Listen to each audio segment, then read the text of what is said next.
by Travis Ridgen. Well, this is more like it. This is Slangin' the Biscuit. Here's Travis Ridgen and Dave Wheeler.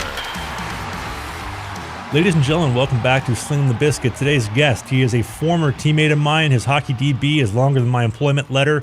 He is the pride of the prairies in Strathmore, Alberta.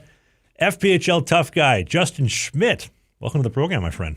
Hey guys, thanks for having me.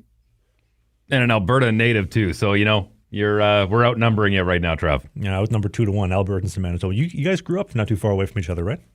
Yeah, not too far. I was quite a ways south. Now I live in Montreal. I got to be careful. Be careful where you say you're from out here. You know, they're not friendly to locals, or not friendly to Albertans in particular. Yeah, it's a weird dynamic here in Quebec. Once you get out of the city, it's they're almost more redneck. You know, the further east you go in Quebec, like what I said, once you get out of the city, it's big ranch and big farming country out there. That's why you got to make sure you got equalization payments in your pocket. He's laughing because it's true. Well, so listen. So you're currently playing in Montreal. Like, what is the playing situation? Nope. What's the league? It's the second league. So it's a league down from the LNAH. I'm in Granby, so it's about an hour east of Montreal. But the league's pretty spread out. A couple teams up by Quebec City, a couple teams kind of in around here, a couple northern teams.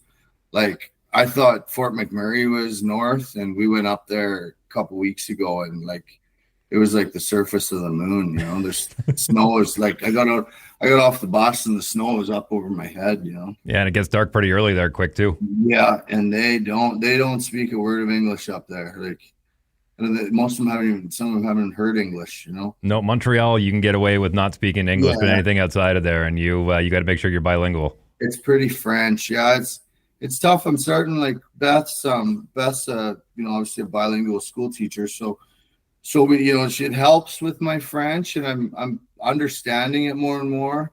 But I still, to have the confidence to speak it takes a little more time. As I'm sure you probably learned, grand chat does not necessarily translate to big when you're out on the ice trying to chirp guys. It's funny when guys are, the tough guys in warm up skate the red line.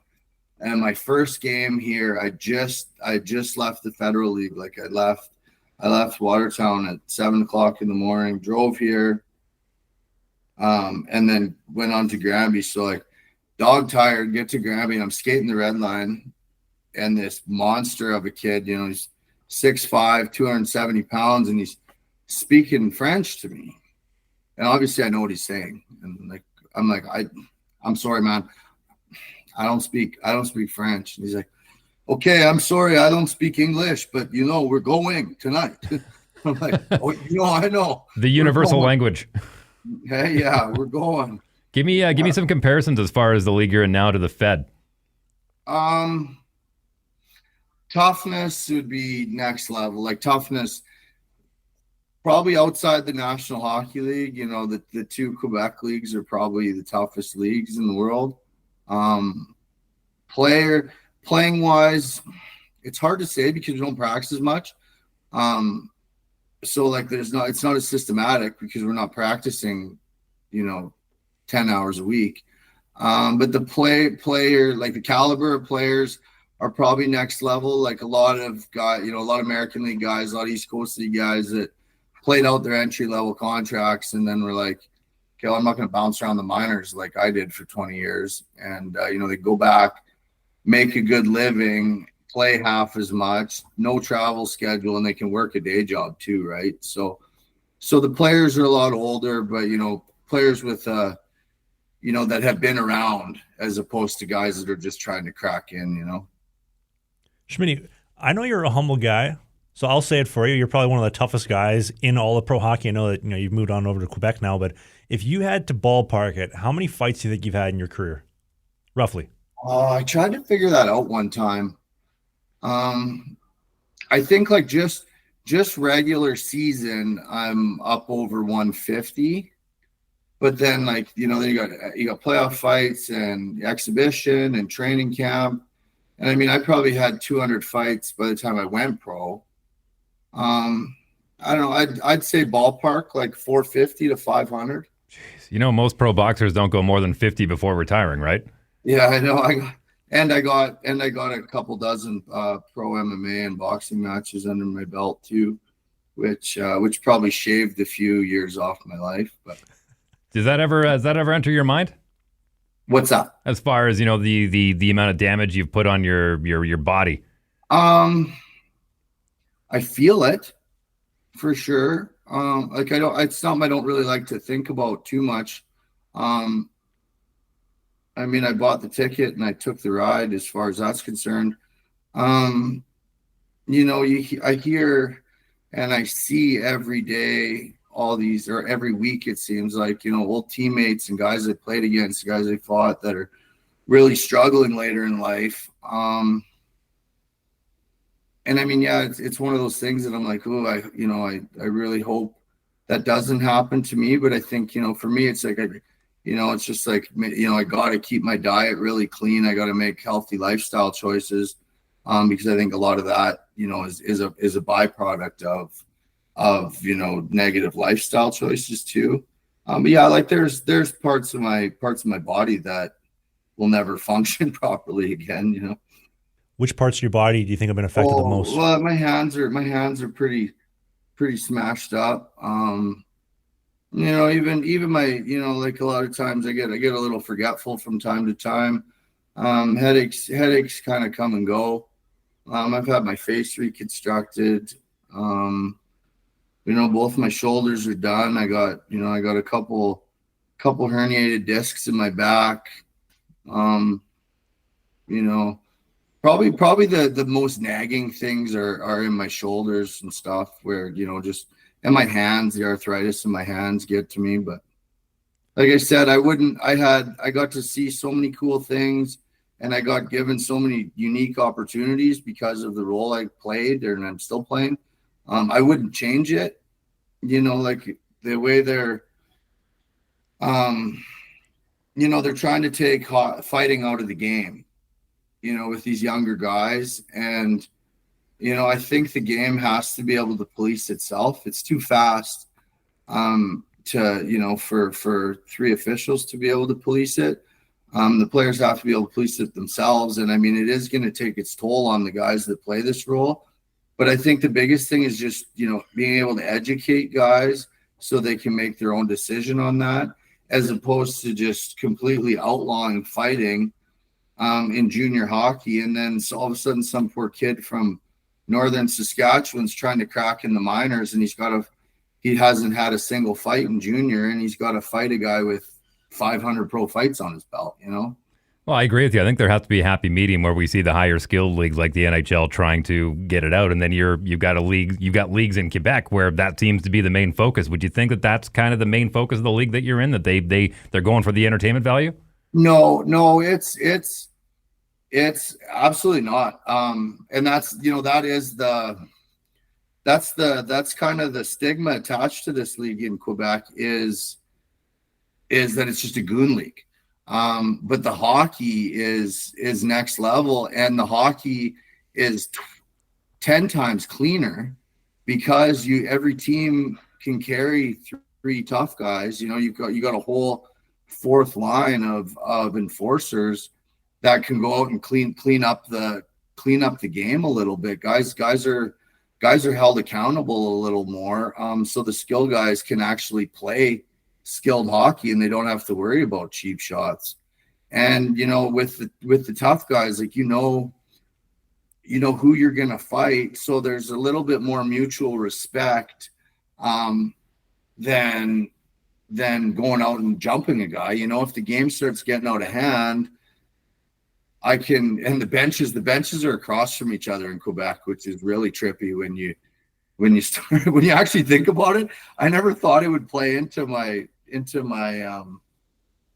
the chess game that I play in my head before a fight. But when you got to look across at a guy as opposed to looking over at him, it's a little different. But you know, if the game starts getting a little wild, it's just like, hey, let's settle things down a little bit, you know. Out of curiosity, when it comes to that mutual respect you talked about, do you think that was similar in the Fed, or do you think it was a little bit more of a wild, wild west? You know, when I started in that league 4 years ago, there was a lot more respect. And then, you know, like the last couple of years, you know, obviously with Amesbury going up to the coast, Ryan Devine going up to the coast, and, you know, a few guys retiring and stuff, and, you know, just less, you know, younger guys coming in that, you know, we're a little bit faster, more skilled, a little dirtier players. And, you know, the older wily tough guys kind of either moving on or, you know, or retiring. So the last few years, the respect factor was very, very limited. It was frustrating at times, you guys.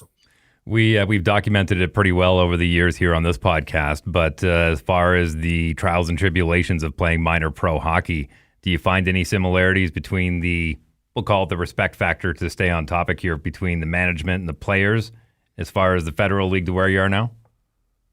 Oh, it's definitely, the professionalism where I'm at is definitely night and day. I don't know, I kind of knew, because I had a lot of buddies that had played here, so I kind of knew it was what I was walking into when I got here. But like I said, when I got here, you know, like I walked to the rink, and they had a full training staff. You know, obviously they didn't speak English, but, you know, what do you need? Like, what can we do for you? Is there anywhere hurting on you? I had to do a full actual medical, you know, to play here. You know, having 3 and 4 coaches on the ice and on the bench is a lot better. And just, you know, there's, and I do understand, you know, that the Federal League is the bottom end of the minors. So I mean, guys aren't, you know, I'm not, you know, guys aren't expecting the moon, but I mean, as far as in this league compared to there, like, the player treatment is, there's no question. Like, anything we need to make our job easier, we're provided with. If you could sum up your experience, like, going from the team, because I know you were in Elmira, you were in Columbus, and we spent a little bit of time together in Watertown as well. You spent, you know, like a half week in Baton Rouge, which I can definitely relate to. How would you rank all those experiences as far as treatment goes by the as a player?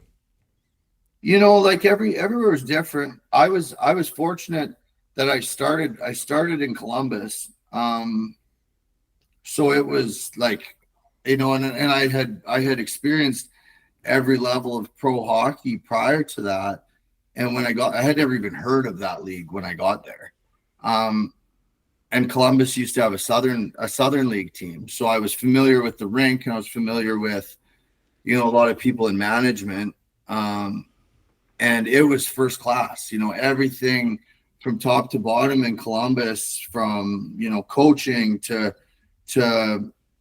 trainers to, you know, all the amenities, you know, the rink, the living, the town. Like, it was definitely it was such a good experience for me there. I went to Elmira, and that's actually where I started my career, was in the old United League in Elmira. The U-Haul. Mm-hmm. In the U-Haul, yeah. And I, you know, 20 years ago. So I had some ties to the town. Like, I was a little bit spoiled, I guess, spending the majority of my career in the South. Just the weather, you know, the weather factor. You can put up with a lot more if you know, come out of the rink and it's 80 degrees out and you can play 18 holes of golf, you know. But, you know, I went to Elmira, and I had a tremendous experience in Elmira. I know that there it was, for whatever reason, there was such a dispute between the town and the rink. Like, their rink is well, you know, I don't know if you ever played against Elmira, Trav, or been in that rink, but their rink is like seats 6,000 people. It's such a good ring. It's one of the best dressing rooms I've ever been in my pro career. Like, is full weight room, full lounge, full medical room. It was unreal. There was just so much hostility between the town and the organization. There was a lot of rumors going around when I was there, like, they're not gonna have a team and stuff. But I can't say too many bad things about my experience in Elmira. You were there when they forgot the jerseys, right? When that was funny. That was up. And the funny thing is like the equipment manager there is one of my best friends in the whole world.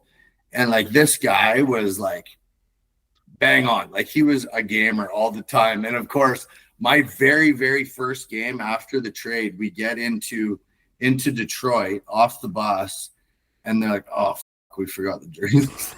And like, you had one job. You had one job, yeah. So my first game, it was funny. My first game, I was on a line with Mo Levac and Tate Leeson. And Mo was our centerman. Mo was probably, arguably the best centerman to ever play in that league.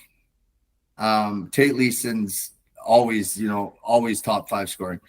And I was on the left side.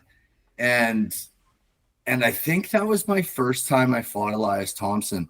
But anyway, so in warm-up, we're wearing these ridiculous roller hockey jerseys.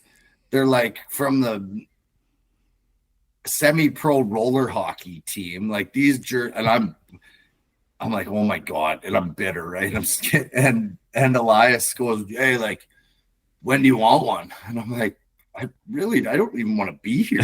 Like, did you see what I'm wearing? You should have had him do you a favor and rip the jersey off you. Yeah, I think we fought right off the draw. We had a good one. He's a big kid. I probably fought him 15 times in my career. And then we're down 8-0. It's my first game, and I drive the net and end up Mo bounces one in off my ass or something. And I was like, don't even celebrate, you guys. Let's go line up. Now, you mentioned Elias, Big Sexy, as Trav likes to call him. Obviously, from the sounds of it, one of the highlights. Any other guys that you can think of that you'd put on your Mount Rushmore of best fights you had in the Fed? In that league, there's that. Me and Joe Pace had some bloodbaths. I would say, like, the fights I had with Joe were pretty special, especially in Mississippi when they played those neutral sites games, when they were getting a team there, and that rink sold out, 10,000 people, and we had 5 or 6 wars in that rink. I think we ended up fighting 12 times that year or something. Dan Amesbury and I had a lot of good ones. Amesy probably, for a smaller guy, he's not a small man, but like, for his size, he hit the hardest out of anybody I've ever been punched by, for sure. I'm trying to think. Pacer and Amesy and Elias and Justin Coachman, who was actually my coach in Watertown at the end there. Him and I had a few good ones, and him and I, the 2 fights we had, there was such mutual respect. And the first one was in Watertown. I was with Columbus, and I split him open. We just butted heads, and I split him open really bad. He was spurting blood, and I grabbed him, and I said, "Are you okay?" He goes, "I can't see, man." He's big, tall. He's about 6'4". So like, "Are you okay?" And I can't see it. I'm like, "Okay." And I called the refs in. And then when I was with, I don't know if I was with Elmira, and he was in Binghamton a couple years later, and we had another one, and he ended up dropping me behind the ear. And when I came up, I was kind of wobbly, and he was cocked, and he could have, my head could have landed in Wilkes-Barre or something, So he kind of gave me a little bit of leeway because of the respect I showed him, 3 years earlier. Well, it's interesting. I mean, there's been lots of books, there's been lots of documentaries about the respect that you guys have amongst each other. But there's got to be a handful of times where there has nothing to do with respect. You're just out there and you're out to beat the wheels off the guy. And are you able to make that distinction before you get into it? Absolutely. Oh yeah, for sure. Yeah, I'm trying to think of an example. A funny one was Trav, you played in Detroit. Yep. Tommy Cardinal was in Motor City. Little he's actually in the first league here in Quebec now. And he still owes me $20. Wow, what a great answer to that question. And if you're really excited about hearing from all of the other people that we have on this interview summer series, you can sign up to be a Patreon member, channel member right now. Both of those will get you access right now to all of them, and you can binge them if you're at home sick or you're just not enjoying the weather, whatever it may be. You can get those right now for a very minimal cost. $5. So easy, simple. $5 every single interview. You get perks, merch, channel member exclusives, all that and more in every single episode from the summer series, including Chris Mason, Matt Murray, Jamie McLennan, Dale Weiss, Jordan Schmaltz, Jay Swish, Matt Hackett, Rich Cooper, best-selling author, professional athlete, divorce lawyer, Ito Walney, Brent Sobel, Bill Ranford, Navy SEAL TC Cummings, Toronto Maple Leafs goalie coach Dusty Emu, my former teammates Justin Schmitt and Trevor Babin, and more. $5 get you all of them right now. Back to the episode. I got so many IOUs out there. I still owe Everett Thompson, I think 30 by now with inflation. But anyway, carry on with the story. We were in Columbus, and Whitey was my roommate. Ian White. Yeah, and he flew down. Like, they were playing us Friday, Saturday. So Whitey and his wife Tennille flew to flew to Atlanta on Monday. And I drove to Atlanta and picked him up, and they stayed at the house all week, just so, me and Whitey got to spend some time together because he's, one of my best friends.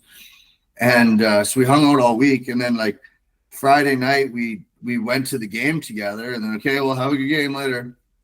And Everett Thompson ran Braden Colgan, and Thompson got kicked out. And I'm standing there, it was already like 5-0. And I was yelling at Detroit's bench, and I was like, somebody's going to have to hold the line for that. And everyone kind of put their heads down. And I'm like, if nobody steps up, I'm going to rip Whitey's head off. And Tommy Cardinal jumps out. And I took my helmet off, and Tommy kept telling me to fuck you. I'm not taking my helmet off. I got him. I had him down, and I, probably could have let off on him at the end, but I was, what? You're fucking somebody's Everett Thompson owes you a case of beer for this one, buddy. Schmitt, is there one that comes to mind because when I think of underrated fighters, I think of Ron Hextall charging Felix Potvin, grabs him, and then Felix goes to work on him against one of the goats of goalie fighting. Is there somebody that comes to mind where they shocked you? You're like, wow, I didn't realize this guy was that skilled or that guy was this good. Guys that I have fought? Yeah. Oh man, the list is miles long of guys I underestimated in my career, for sure. I was in Tulsa in the old Central League, and we were in Wichita, and they had a guy, like, we were killing a 5-on-3. I'll never forget this because it was early in the game, and it was early in the season in Wichita. This is 20 years ago. And this guy was about 5'5", 160 pounds. And we were killing a 5-on-3, and they scored, and he skated by our goalie and said something to him. And I two-handed him as hard as I could in the back of the legs, and thinking that somebody big is going to jump me. And this little guy turns around, sheds his mitts, and cracks me. And I woke up to our trainer standing over top me. He T-Rex'd me straight. I guess the video is somewhere out there. And I'm laying there like this. And this guy came up to me about here. And my pinky has more meat on it than him, I'll be honest with you. I love the fact that, if you talk to a regular standard guy who's gone on and played pro hockey and maybe had a handful of fights in his career, he always talks about the wins. Just talks about the wins, doesn't talk about any of the losses, and every fight he had was a win. But I love the fact that when you get enough fights in your career, you're more than happy to talk about the ones where you maybe took an L, and because it comes with a good story. Yeah, and in anything, even in life, I think our losses teach us more. And like especially as a fighter, sometimes a lot, like if you don't take something from a loss, then you probably should stop doing what you're doing.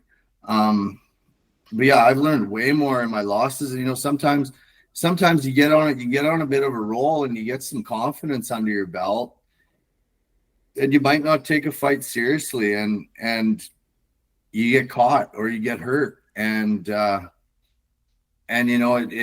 older I get and the more experience I get, the more I realize that on any given day, anybody can beat anybody. Like obviously there's guys that the odds are stacked in their favor, but it just takes the right punch or the wrong, just sometimes stylistically you don't match up with guys. There could be a million factors, but yeah, if you haven't lost, if a guy tells you he's never lost a fight, he probably doesn't have that many fights. You're right. One that comes to mind for me, Schmitt, is Alex Basey, one of the tougher guys in the Fed, at least in the time that I was in. I remember when we went to Delaware, this guy went to work. Like Elias Thompson can squat 500 pounds, bench press 300. Like he's in great shape. But Basey just made him look like he was fighting a gazelle. And I remember when I spent 3 hours playing in Mississippi before they traded me again, we were playing, I think it was Columbus. Yeah, it must have been Columbus because Basey was on Columbus at the time. And then Lucas Helen and him wanted to go at it. And I remember Basey was staring at our bench, licking his lips with this light up look on his face of, I'm going to put this kid to work. And Lucas KO'd the guy. And we couldn't believe it. Here's this big monster with this 160-pound kid and just speed bagged him. And I think Lucas is actually doing MMA stuff now, or Muay Thai now, spun off that confidence from that. So, yeah, actually, to go back to my list of guys on my Mount Rushmore base, and it's funny because he's one of my best friends now. We live together in Watertown, but he was a really, really tough guy too. He broke my ribs with a body shot one time. I mean, he's a monster of a man.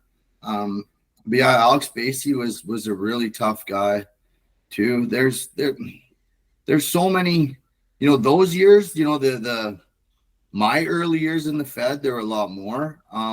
But now I can count on one hand the tough guys in that league. I think this year, I played 20 games or something, and I think I had maybe 4 fights. And I don't think I even squared off a single time. One kid's first pro game in Danbury. He was trying to make a name for himself a little bit. And obviously he wanted to impress AJ Galante, and he was chasing me around all night asking me to go. I was like, off, man, like I'm really tired tonight. And he just kept pestering me, big tall kid. And this is when I went back to Watertown. And finally the game was out of hand. They were up 9-5 or something else. And coach, he goes, all right, Schmitty, like it was the last media timeout. And he's like, do you want to like teach this kid a lesson kind of thing? And you can finally have him. I was like, yeah, okay, let's have it. And I actually liked the kid, he's respectful enough, but I think the adrenaline or the excitement of the moment, he got a little bit worked up. And he's tall. He's probably 6'4", and I'm only 5'10". And he had me strung out, and he hadn't thrown a punch yet. And he tried to fire up the crowd, and I was like, "You little shit, not tonight." I kind of let him have it, and then I got carried away. I buckled his knees, and then I kind of got a little bit carried away, but I wasn't. That stuff really aggravates me. Even I love Amesy to death. He's one of my closest friends. I can call him on any day of the week, and he can share in a good moment with me and or pull me out of a bad situation. I have that much respect, and we have such a close friendship. But I think he's kind of like I don't know what the word, like copy, like firing up the crowd, and like that's his personality. And I mean, Dan Amesbury has probably earned the right to do that. But you see these kids now, they're first fucking pro fight and they're doing it. And I'm like, relax, man. I've the only one time I ever did something, and I'll never, ever, I don't care the significance of the moment. I'll never showboat after a fight. But it was my rookie season in Huntsville in the Southern League. And Knoxville's tough guy was Dave Siegel. I don't know if you remember him. A tough guy. He was my roommate in junior. So he was Knoxville's heavyweight. I was one of the heavyweights in Huntsville. And it was our military appreciation night in Huntsville, Alabama. So the rink's sold out, and Siegs and I square off and have a great one, and I catch him right at the end. And there's all the military in their camo in the section. And I do a salute, and the top blows off the rink, and everybody thinks it's cool. And I get to the penalty box. The very next night in Knoxville is their military night, and Siegs absolutely like pistol whips me, like leaves me in a puddle of blood at center ice, and he buries his head and skates off. And I was like, okay, yeah, you're way cooler than me. Listen, I love asking this question of guys, especially who are as tenured as you are, and it doesn't matter what the industry is, but if you could go back in time and talk to that Justin Schmitt who's just about to go out and play his first pro game, would you have any advice, maybe a heads up on what to expect, anything that comes to mind that you would just want to grab a younger version of yourself and warn them about something? It's funny. I think I ponder this exact same thing pretty much every morning. That better be a good answer. Is this before or after you eat 8 raw eggs? Yeah, I started doing that a long time ago. I don't know, you guys, like, there's so many bad choices I made, like unhealthy choices I made away from the rink, like, just with drugs and stuff that, at the time I didn't understand the severity of what I was doing to myself. And it got me in a lot of trouble off the ice, when my career was just taking off, and I was getting in so much shit away from the rink, because at the higher level, especially if you're trying to break in to the next level, and this kid's got lots of off ice issues. They don't want to work with that. They want to work with a guy that's living clean, eating healthy. Like I said, I was always in good shape and stuff.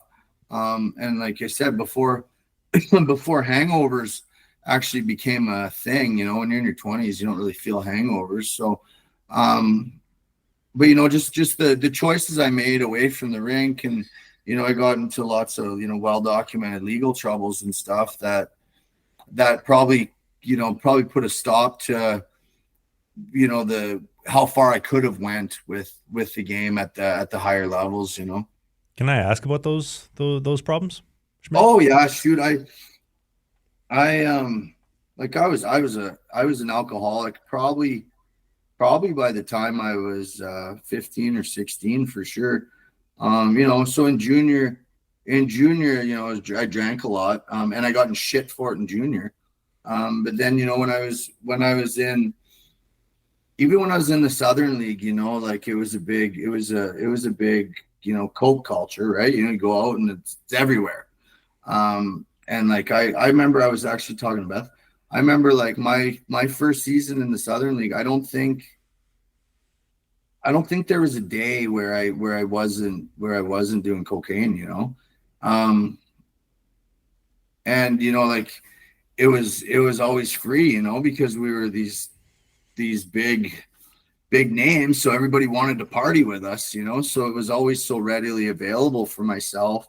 And so I got myself in a fair bit of hot water for that. And then when I went to the Central League, I was in Rocky Mountain, and I was doing really well. I was leading the league in majors. I was playing a regular shift. We were we were first place in the Central League.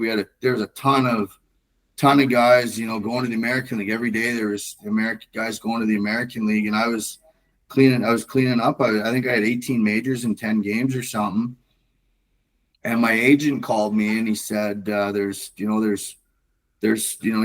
lot of American League attention. So, be ready. And I went out that night and got drunk, and I was trying to find blow at this bar we were at, and I couldn't find any blow, and didn't think anything of it. And the next morning I got to practice and put my shit on, and coach goes, Schmitt, get in my office. And I go in the office and he goes, "You fucking idiot. You tried to buy fucking coke from a undercover cop last night. Get the fuck out of here. We're putting you on waivers." And then it was just like, I had such a bad reputation. And I bounced around the minors forever, but there was always that whatever, I don't know what the word is, but there was always, like that label, a label on you. You know what I mean? I can never really escape that. So yeah, if I definitely wouldn't have, if I could go back, I would have grabbed that kid before he ever shoved that $100 bill up his nose. I probably would have knocked the shit out of him for sure. Did you ever end up doing any time for that, or did they let you off for that one? They let me off, but it was, and then, I did a lot of other dumb shit and got arrested a bunch of times for non-drug related things, but yeah, I didn't do any jail time for that, but yeah, just lots of arrests for doing stupid shit all over the place. And those things follow you. And then by the time I decided to clean up my act, I was too old and too slow to try and make it to the next level. At what point did you figure out that your path to playing pro was with your knuckles? Was there a point where you thought, no, I can be a goal scorer, I can be a shutdown guy? Was there any other route that you saw? I think, very early on, I went to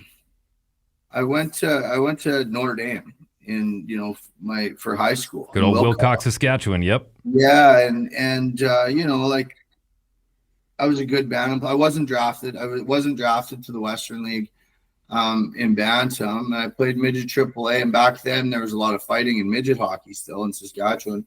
And I was fighting quite a bit, and I had really, really grades. And my coach, his name was Mike Merriman.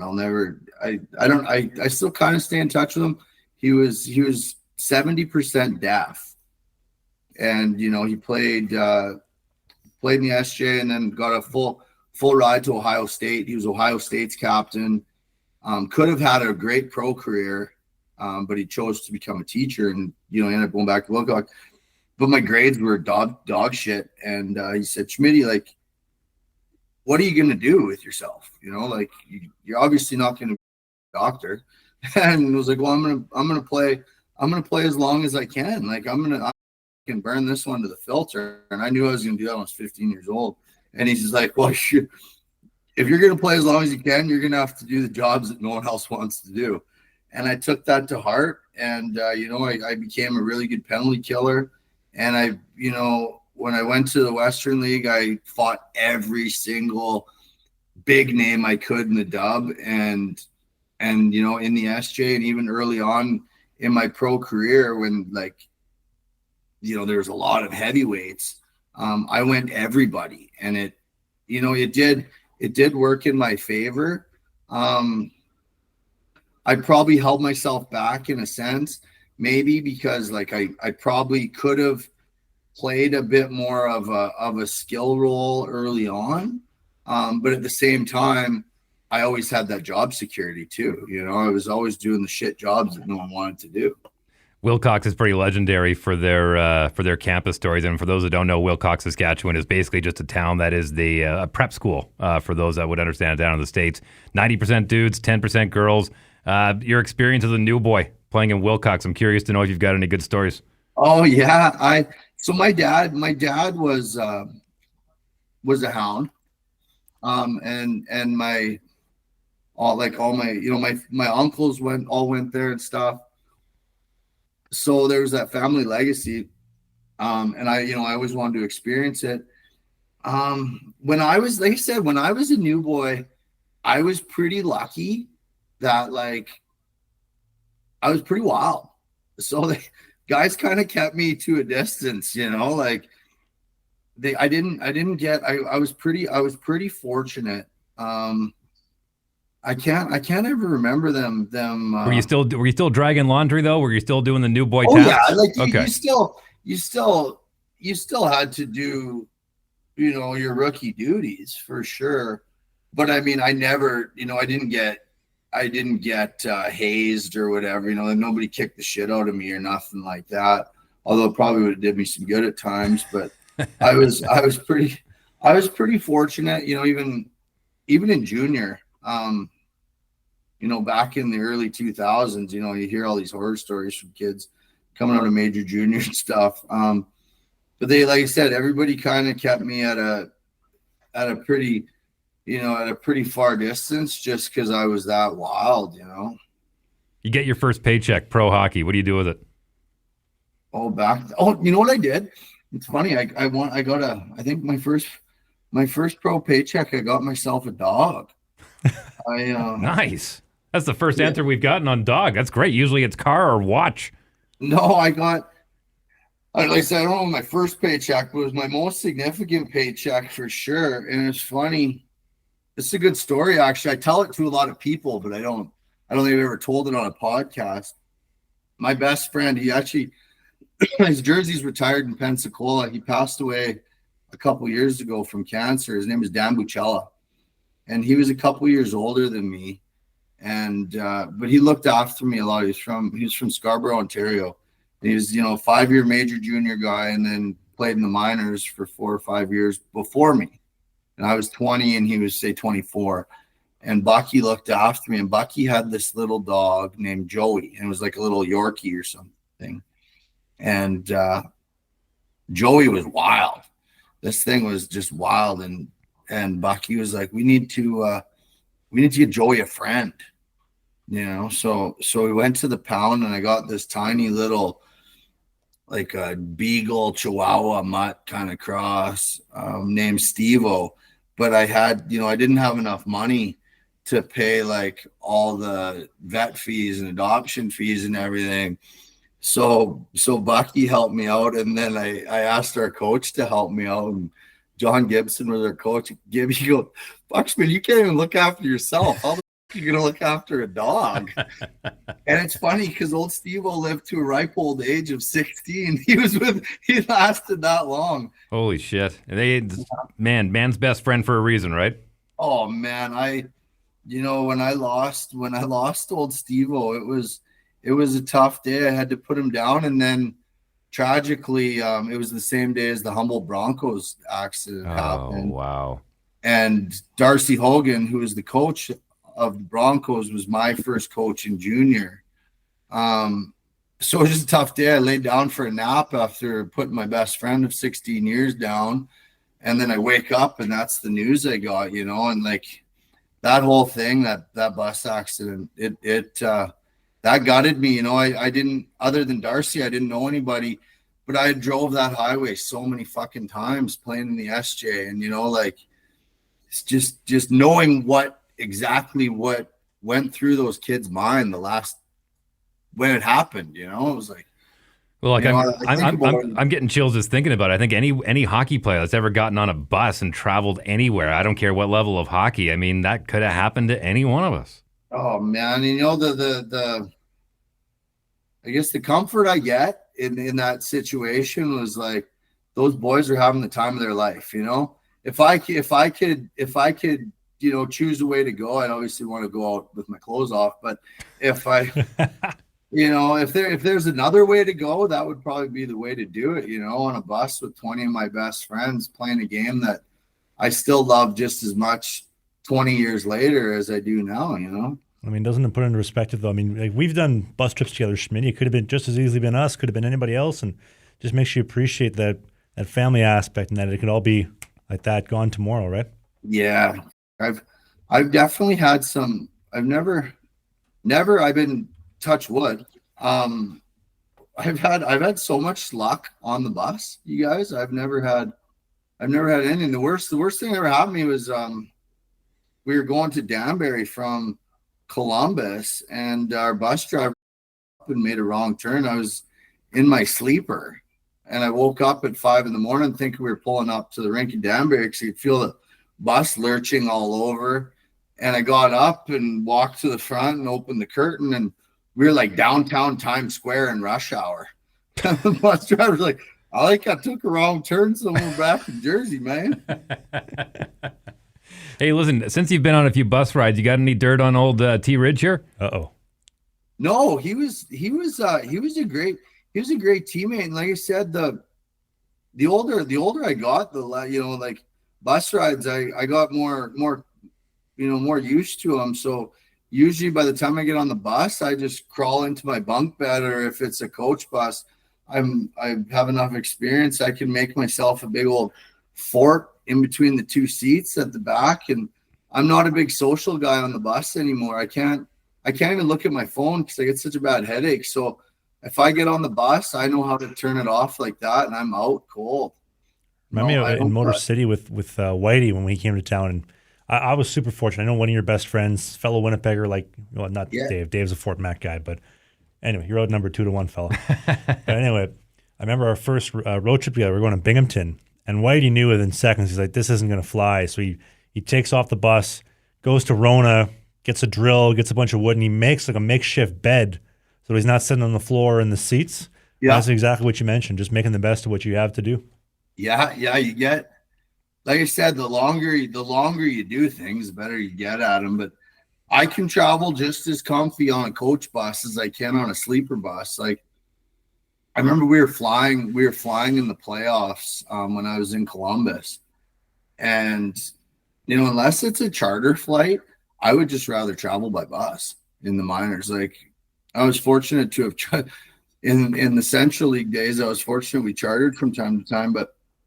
And like if it even like if you're flying just regular commercial, I would just soon take the bus because I can crawl in there and cuddle myself in, and it's the fastest way to travel, man. You just go to sleep. Schmitt, tell me about Ian White for a second, because when we had him in the show, I think to date it's actually our most viewed episode ever, was the interview I did with Ian White 2 years ago, or maybe 3 years ago by now. But he alluded to you being the big inspiration for his comeback from playing in Detroit, PTO at the Jets, almost doing criminal time, and then coming back to pro hockey. He cited you as the big inspiration for that. Oh shoot! Well, yeah, like it was my first year in Columbus, and Whitey and I played together in Swift Current, so we always kind of stayed in touch, and I knew he was just kind of going through some tough times, and there was that shit documentary that was put out, basically slandering him. Dude, I didn't know that the documentary came out at the time I did the interview. Like we did the interview, I was editing it, and then I remember like, I should try to find some clips of Whitey. I saw it. I wish I would have, because if I would have seen it, I would have asked different questions. But an absolute hit piece on him. Yeah, but which was, I mean, it's not my story to tell, so I'm not gonna. But so I knew he was going through tough times. Let's just say, and I got in touch with him and I was like, "Hey, do you want to play?" And we were on a heater in Columbus at the time, and yeah, I do. And we got him down to Columbus, and him and I lived together. And he got sober right away when he got there, and it was like watching him play in that league was. Well, you played with him, but I've never seen anything so simple. Like Whitey didn't do anything that stood out. He didn't make a flashy play, but he just always made the right play. Like he was playing chess when we were playing snakes and ladders or goldfish or something, you know? Like, the analogy I used was, if you didn't know who he was and you just came from Mars and someone told you that Ian White showed up, you'd be like, who's the old guy? who's the old guy? Like, It was right? funny. I get he'll probably be pissed off at me for telling this story, but whatever. He's got your number. When he first got to town, he was we got a little wild, and we went out to this pub down the street. It was right, like he'd got to town and nobody had really met him yet, and we went out, and we lived in Alabama. Like the team was in Columbus, Georgia, but we lived in Phoenix City, Alabama, and there's this like hillbilly bar down the street from us, and we went there, and some redneck goes, "Man, you won't try some of my moonshine?" And Whitey's like, "Yeah," and like it's in a mason jar, and I'm like, "Whitey, you be careful, man." He's like, "Okay," and he drank that much of it, and blackout, and he got home, and he tripped and fell and hit his face off the nightstand and cut himself like wide open, 10 stitches. He hadn't even been in practice yet. So we had a day off the next day. The next day he's sitting on the bike and he's got these aviators on and he's riding the bike, and I'm sitting in my stall and all the guys are coming in. They want to meet this legend. And hi, I'm Ian, and hi, so-and-so. And Jerome walks in, and Jerome had met him already, and because me and Jerome went and picked him up at the airport, and he's wearing these shades. And Jerome goes, "Why are you wearing those sunglasses?" And he takes them off, and his eyes swelled shut, and he's got 10 stitches. And Jerome looks at Whitey. He looks at me, looks back at Whitey, looks at me. He goes, "You had one job to do, Schmitty." You can't protect them from the end table. Yeah. How are you going to protect him for the next 50 games? You can't even protect him from himself. But Whitey cleaned up right away after that. And it was like, I was so happy to see it. It was like, all he needed was the game. He got back in the game, and he got his demons under control, so to speak. And he was lights out. He ended up going back up to the East Coast League, and being Norfolk's captain and doing great things. And like to be able to just have played with him for that brief moment in time again was one of the highlights of my career. Seeing one of my best friends live, do what he was meant to do.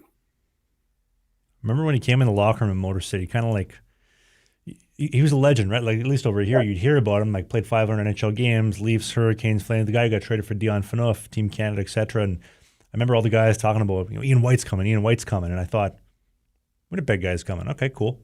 And they put him right beside me in the locker room. And in the past, like 3 or 4 Mondays, every week, whoever sat beside me got traded. Somebody else came in. So I thought, either this is bad news for White or this is good news for whoever's sitting here, because he's going to be here for a bit.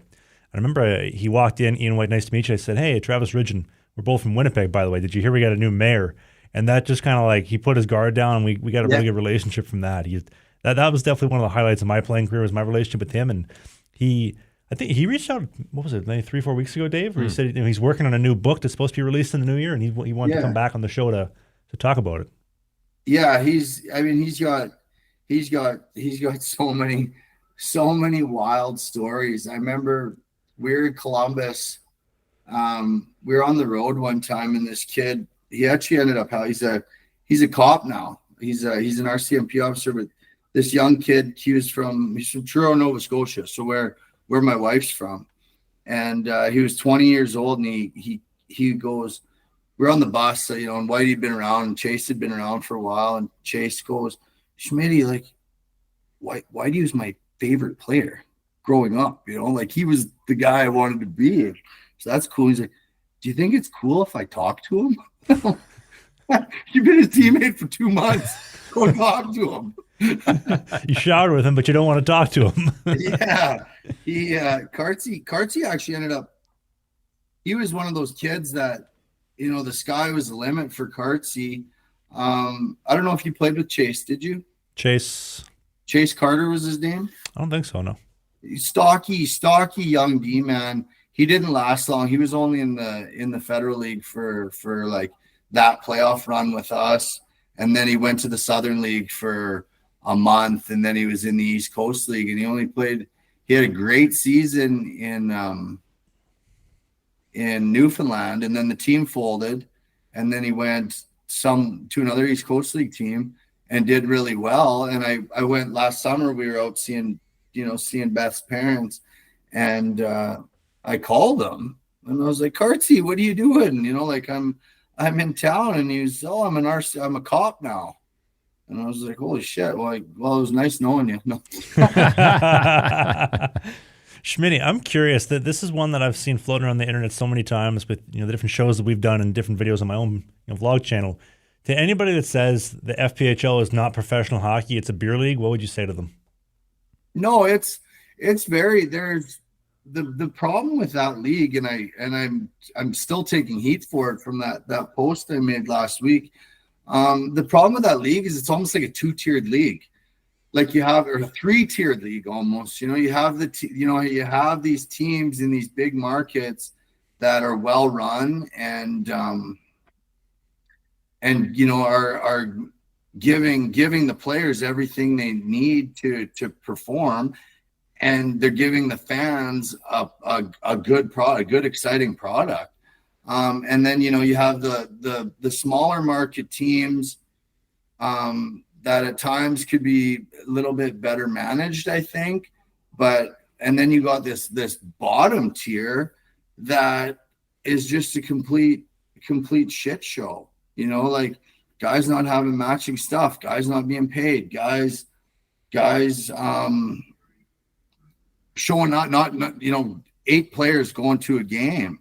And it sucks for the teams that are trying to put a product on the ice when you got those few teams that aren't doing their part to hold up their end of the bargain. Yeah, it is a beer league.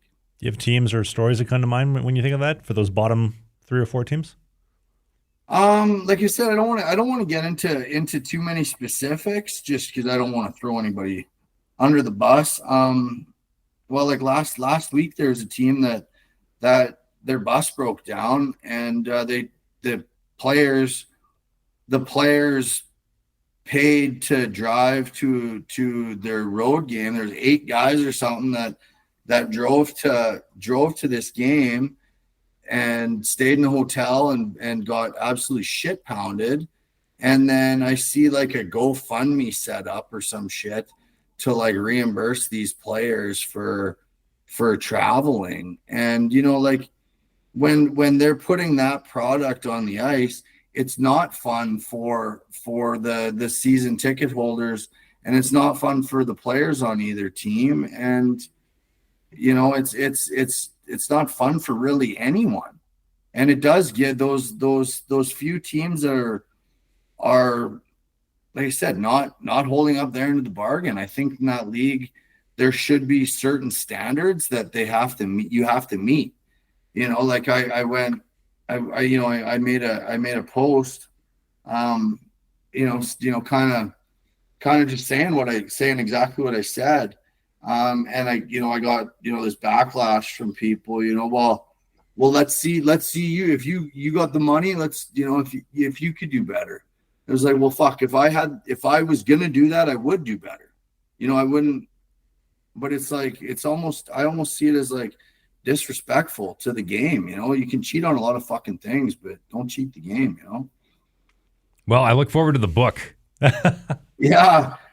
So that's a problem, you guys. I'm there's people patiently waiting for this book, and I sit down and I can articulate my words very well speaking, I think, and I can paint a good picture, but I try and type it, and then I read it back, and I'm like, that doesn't even make sense, And my mom's actually a published author. She's written a few books, but the problem is, like, I could get her to write it, but I'd like completely have to water down all the stories if I was getting my mom to write it for me, Well, look, if I can offer any advice with this day and age of AI, you can literally talk into your phone, have it documented all down, have it there on the screen, and then say, clean this up for me.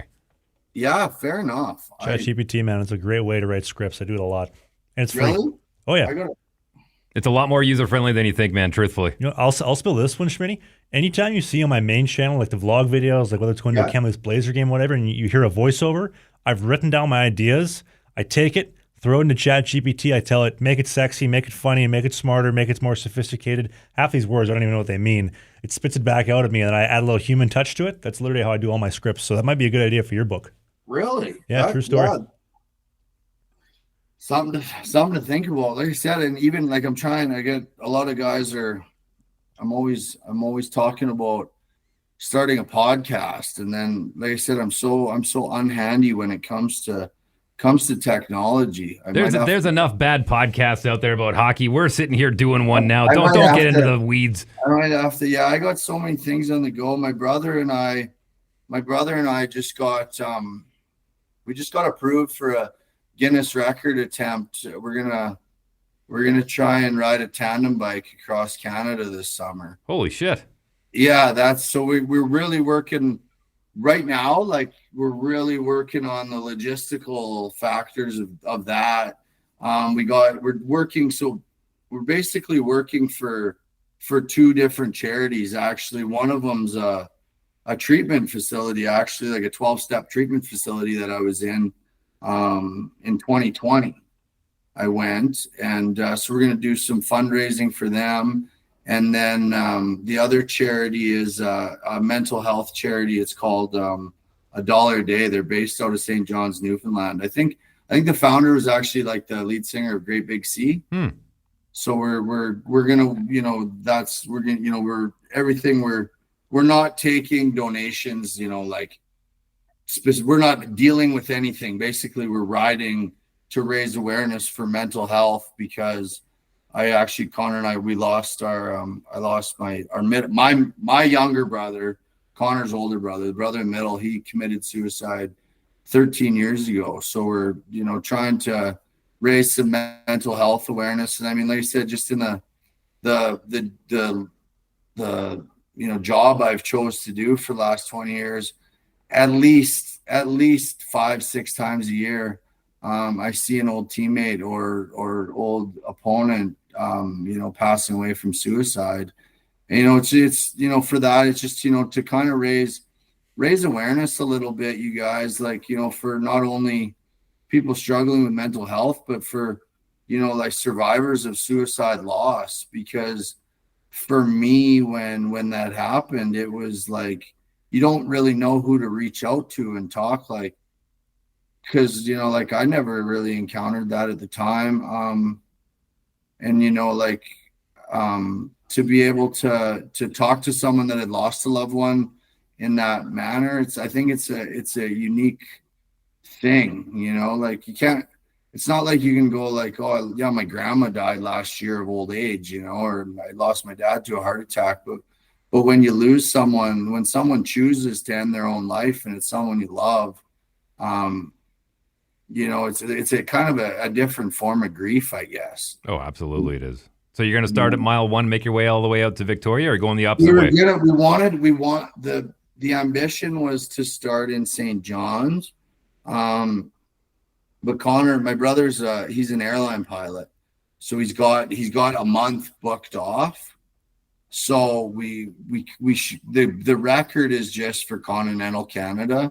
So we only got to do Halifax to Vancouver, because as much as I want to do Newfoundland, especially because it was, especially because one of the charities we're working for is based out of Newfoundland. You hate to leave them out.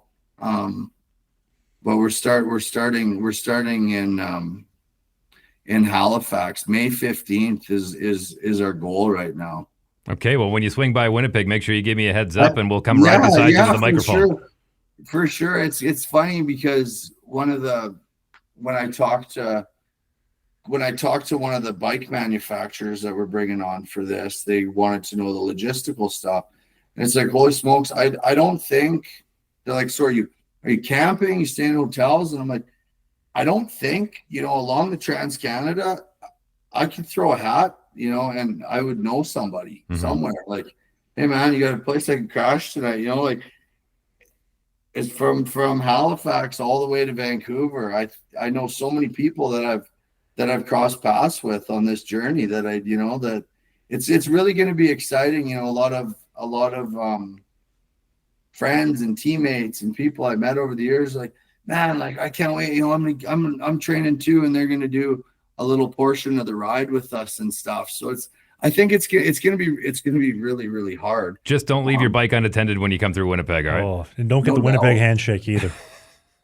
Dave, you know how to ride a bike? Of course, what? We should do it. We should join him for the portion. Well, for a portion, sure. I ain't doing the whole trek, though. Well, yeah, of course. Also, are you doing number 1 or are you doing a number 6, Schmitt? Because number 6 is like a little bit like nice and even. Number 1 is like big incline around Field and Golden. Oh, the highway one. We're doing highway one the whole way. I did about 5 or 6 years ago. I rode from Strathmore to Kelowna by myself on like a Walmart bicycle, just for shits and giggles because I was bored. You should get a sponsorship for that, endorsing the Walmart bikes. Oh man, I just thought it was a good idea, and I really didn't have anything to do.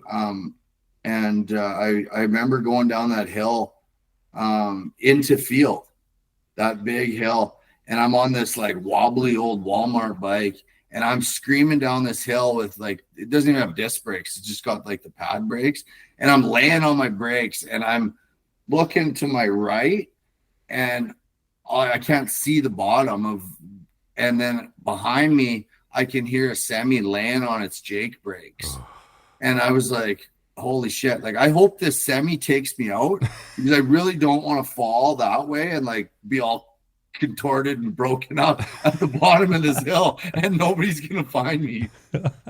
Well, listen, man, if you put half the effort into this bike ride that you have with your hockey career, I know it's already going to be a success. So I wish you and your brother luck. And like I said, hit us up when you come through Winnipeg. And thanks for the time, man. This has been a blast. I mean, it sounds like you've lived a couple of lifetimes. And like I said, if you ever decide to give that book a crack, I'll be one of the first ones to open up the cover. Oh, awesome, you guys. Thank you so much. It was great talking to you guys. Great hearing from you, Trav. That this is pretty special, you guys. Thank you so much. I got more questions, by the way. I got like 2 more hours of questions. I don't know why you're ending the show yet. Okay, go for it. By the way, Schmitt, we got a beanbag chair in the back you can sleep on. I think Dave sleeps on it some nights, but we'll send him home to his missus that night. Yeah. We'll be pretty wore out by the time we get to Winnipeg. The plan, I think we're going to try and haul ass to Montreal and then spend a day here, and then I don't know, like if we cannot take a day off until we get to Saskatchewan. Like my grandma's getting pretty old, so it wouldn't be bad to be able to spend a day with her out on the farm.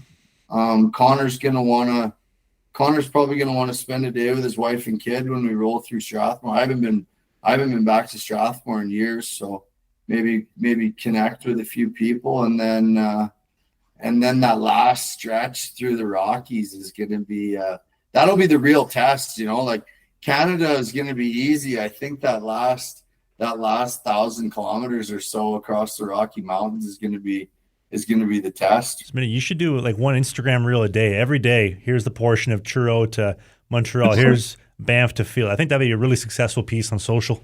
I think so. That's kind of how we're planning on doing it. We talked about just like having a live stream the whole time, like just us riding and shooting the shit, but that might get a little bit wild. But yeah, we're planning on documenting it through social media the whole way, just to, like I said, just to, not for vanity or anything, but just to well, it's the awareness. That's the whole reason why you're doing it. And to, like I said, my ambition when I talked to we're starting to bring on, more and more people just because it's starting to gain a little bit of momentum. But I was talking to the fundraising developer for Fresh Start, and just, like how much it actually costs for a person to go through, drug and alcohol treatment, for 6 weeks or 10 weeks or whatever. So like if we can raise enough for like one person to have everything covered, and then to be able to move on to like a sober living facility or something would be pretty special. Schmitt, last two for you. Can you tell me about your marathon fight with the baddest man in hockey, Diamond Hands Amesbury? And can you tell me about the shirtless fight with Elias Thompson, my boy, Big Sexy, and we'll call it a day? Yeah, me and Amesy had fought quite a few times already that season. And we were in Danbury, and we were down 1-0 in the series in the playoffs, and we talked about having a good one, like let's just hang them out and throw and see what happens. And it was in game 2. We're in Danbury, and we squared off. I took my helmet off, and Amesy's getting close, and I go, "Are you gonna take your helmet off?" He goes, "Oh shit, I was too excited, man. Hang on." And he did a hot lap back and took his helmet off. And we had a really good one. And then they were up 3 or 4 goals to us, and Gino Ojic's son, I can't remember his name. He was kind of running around getting wild, and I jumped on the ice, and I was like going at Ojic, and Amesy jumped out, and off the face-off, Amesy didn't even give me a second. Like, his shit was off, and I was behind like 3 or 4, and he was mic'd up for it, and you can hear it like on his microphone. I was just, "You motherfucker," and we were just screaming at each other. And then he got booted out he got an instigator, and we were down 7-1 or something going into the third, and my face is just, like I feel like a pinata, and I look up in Danbury, and it's him and AJ Galante sitting there like straight across, and Amesy goes, we're about 7-1 or something, and that was the last game I played in Elmira. I got traded that summer. What a way to go! And then when Elias and I fought that shirtless fight, we'd fought a bunch of times already, and we fought earlier in the game, and I ruptured my bicep. My bicep rolled up into my shoulder. And so I was kind of like gimped up like that. And I was like, I can't grab onto anything. And I can't, if he grabs me, I'm done. So I said, Elias, do you want, it's something I always wanted to do because, I have a boxing background. I was like, you know what, let's just take our tarps off the start of the third. And so let's come out, no elbow pads, no shoulders.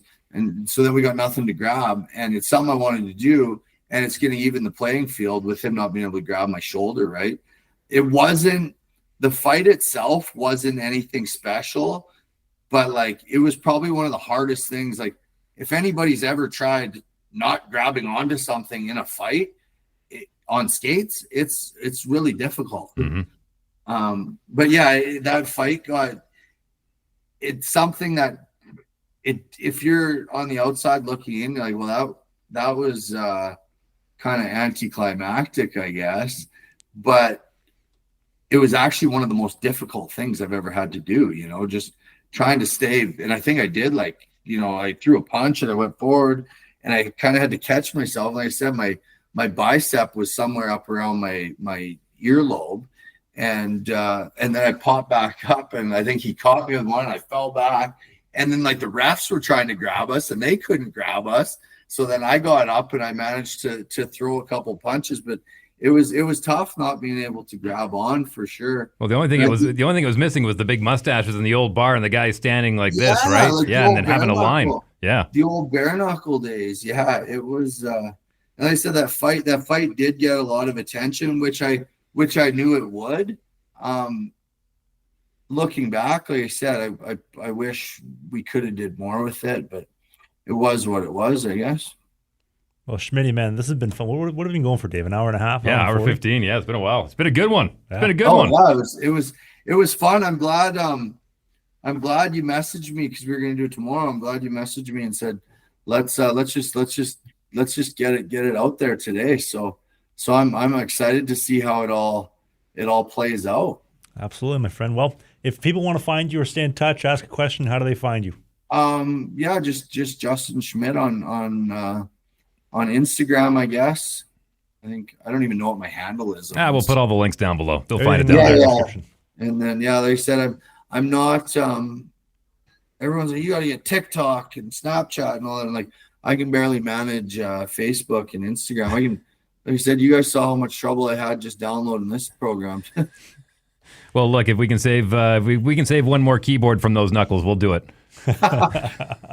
Well, for everybody watching, that was Justin Schmitt. This is a part of our interview series on Slinging the Biscuit. We do new episodes every single Sunday at 11 a.m. Eastern, 10 in the Prairies, 9 in Saskatchewan and Calgary, depending on the time zone of year, and then 8 a.m. in the Pacific Northwest. We do new episodes on YouTube, Spotify, Apple. You can check it out. That's Dave. I'm Travis. That's Schmitty.